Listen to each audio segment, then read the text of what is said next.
let's dive into the design of these two anterior veneers. We have a pre-op scan of this, which helps us set the midline, helps us set the plane of occlusion even just that much easier. Once we do an articulator mounting, we can then move into the margin placement.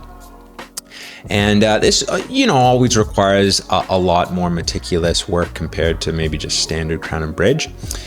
So we'll just mark all those, and the mesial portions of both of these margins were a little bit close, but we were still able, it didn't cause us too many issues.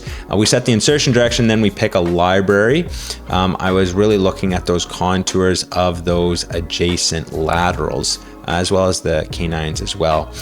So we begin with sort of some tooth placement, and we have some minimal thickness issues, so that's forcing us to push these out a bit more towards the facial, maybe a little bit more bulky than we would like.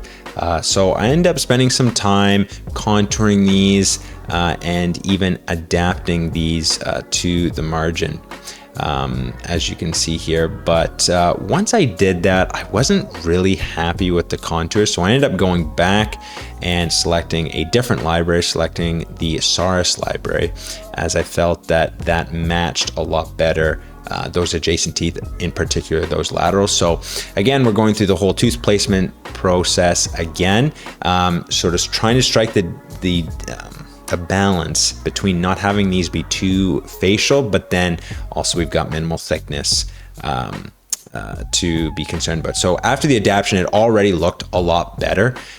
So we refined the occlusion, we refined the emergence profile. It was quite bulky down at that gingival margin area, but where we were on the incisal edge was pretty good, and especially dictated by that minimal thickness that we had, especially on that patient left side central. So just some final sort of contouring and adjustments, and the occlusion was pretty good. We weren't too concerned about that. And as always, I use the disc cutter in between adjacent teeth to make sure that that contact is nice. And then we merge and save the result. And here is that result.